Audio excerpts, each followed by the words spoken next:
বন্ধুরা, আজ আমি তোমাদের নিয়ে যাব এমন এক অজানা কাহিনীতে, যা যুগ যুগ ধরে চাপা পড়ে আছে ইতিহাস আর কিংবদন্তির পাতায়। এটা শ্রীকৃষ্ণকে ঘিরে, যার শেষ জীবনের আড়ালে লুকিয়ে আছে এক মহা রহস্য। নমস্কার প্রিয় শ্রোতাবৃন্দরা, স্টোরি টক ইউটিউব চ্যানেলে আরও একটি নতুন ভিডিওতে আপনাদের স্বাগত।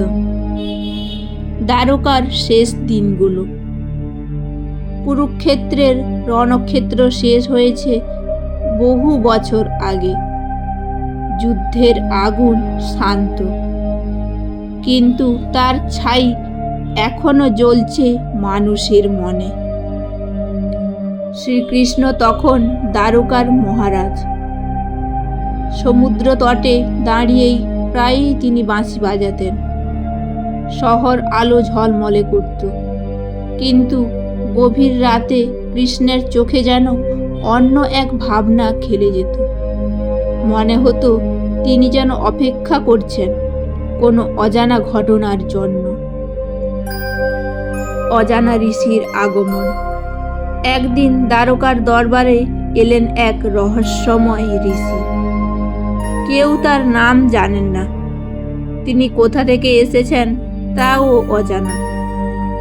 তার চোখে ছিল এক অদ্ভুত দীপ্তি, যেন তিনি সব জানেন। অতীত ভবিষ্যৎ তার মুঠোয়। ঋষি একান্তে কৃষ্ণের সঙ্গে কথা বলতে চান। দরবার ফাঁকা হলে তিনি ধীরে ধীরে বলেন, মাধব, তুমি কি জানো তোমার আর এক রূপ এখনো এই পৃথিবীতে ঘুরে বেড়াচ্ছে?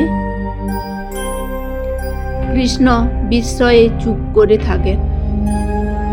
ঋষি আবার বলেন, যদি সেই রূপ তোমার সঙ্গে মিলিত হয়, তখন এই সৃষ্টি, এই ব্রহ্মাণ্ড হয়তো আর টিকবে না, কারণ তখন সময় নিজেই ভেঙে পড়বে। ছায়ারূপের রহস্য। ঋষি ধীরে ধীরে কাহিনী উন্মোচন করেন। তিনি বলেন, কুরুক্ষেত্র যুদ্ধের আগেই এক অভিশাপ থেকে জন্ম নিয়েছিল কৃষ্ণের ছায়ারূপ। সেই ছায়া কৃষ্ণের মতোই হাসত, কথা বলতো, বাঁশি বাজাতো, কিন্তু তার বাঁশির সুরে আসত মৃত্যু, ভয় আর ধ্বংস। ঋষির মতে দেবতারা সেই ছায়ারূপকে বন্দি করে রাখেন এক অভিশপ্ত নগরে, যা আজ সমুদ্রের তলদেশে ডুবে আছে। সেই নগরের নাম আজ কেউ জানে না, কিন্তু সমুদ্রের অন্ধকার গভীরে, নীল তরঙ্গের গহরে সেই ছায়া নাকি আজও বন্দী হয়ে আছে। কৃষ্ণের প্রতিক্রিয়া। কৃষ্ণ দীর্ঘক্ষণ স্তব্ধ। তার চোখে এক অচেনা ঝড় খেলে যায়। তিনি শুধু ধীরে বলেন, সময় এলেই মানুষ জানবে সত্য। ঋষি তাকে আর কিছু বলেন না, কিন্তু প্রস্থান করার আগে রেখে যান এক সতর্ক বার্তা। যেদিন সমুদ্রের গভীর থেকে বাঁশির সুর ভেসে আসে, সেদিন বুঝবে ছায়ারূপ মুক্তি পেয়েছে। আর তখন কৃষ্ণকেও কৃষ্ণের সঙ্গেই যুদ্ধ করতে হবে। আজকের রহস্য। বন্ধুরা, আজ বহু যুগ পেরিয়ে গেছে। দ্বারকা নিজেই সমুদ্র গর্ভে বিলীন হয়েছে, কিন্তু আজও মাঝে মাঝে সমুদ্র তটে মানুষ শোনে অচেনা বাঁশির হাহাকার। কেউ বলে এটা কেবল ঢেউয়ের খেলা, আবার কেউ বলে না, আমরা সত্যিই শুনেছি সেই ভয়ঙ্কর বাঁশি। তাহলে কি সত্যি সমুদ্রের গভীরে বন্দী আছে কৃষ্ণের ছায়ারূপ?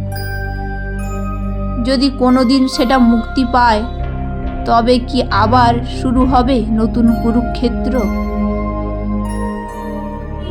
আর সেই যুদ্ধে কৃষ্ণকেই কি নিজের সঙ্গে যুদ্ধ করতে হবে? উত্তর আজও অজানা, কিন্তু রহস্য তো এখানেই। অজানার প্রতি আমাদের টান, অন্ধকারের ভেতর লুকিয়ে থাকা কাহিনী। তাই বন্ধুরা, যদি কোনোদিন সমুদ্রের ঢেউয়ের ভেতর হঠাৎ বাঁশির সুর শুনে ফেলো, তাহলে ভয় পেও না, কারণ সেটা হয়তো শুধু কিংবদন্তি, অথবা হতে পারে ইতিহাস আবার নতুন করে ফিরে আসছে। আজকে এই পর্যন্ত, পরের দিন নতুন কোনো পর্বে দেখা হবে। ভিডিওটি ভালো লাগলে লাইক করতে ভুলবেন না, এবং আরও নতুন নতুন ভিডিও পেতে চ্যানেলটিকে সাবস্ক্রাইব করতে ভুলবেন না। ধন্যবাদ।